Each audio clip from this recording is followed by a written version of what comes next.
આપ જોઈ રહ્યા છો સ્પાર્ક ટુડે ન્યૂઝ। હિન્દુ રાષ્ટ્રીય અભિયાન અંતર્ગત નિઃશુલ્ક આત્મરક્ષા પ્રશિક્ષણ શિબિરનું આયોજન કરવામાં આવ્યું છે। સનાતની હિન્દુ જનસમૂહ એટલે કે સ્ત્રી પુરુષ સર્વ વય મર્યાદાની કોઈપણ પ્રકારની બાદ વગર સનાતની હિન્દુ ભાઈઓ અને બહેનો માટે નિઃશુલ્ક પ્રશિક્ષણ વર્ગની સ્વરક્ષણ એટલે કે આત્મરક્ષા અતિરિક્ત 10 વ્યક્તિઓની રક્ષા કરવાનું સાહસ મળે તે અંતર્ગત આ એક કાર્યક્રમ કરવામાં આવ્યો છે। હર હિન્દુ સેના હો, હર હિન્દુ સનાતની હો ના નારા સાથે દરેક વ્યક્તિ રાષ્ટ્રીય રક્ષાના કાર્યમાં જોડાય તેવી અપેક્ષા સાથે જ આ એક કાર્યક્રમ કરવામાં આવ્યો છે।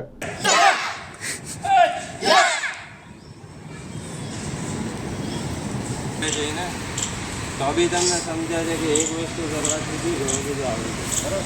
Okay, come on, okay, okay, હવે ચેસ્ટ સામે, ઓકે।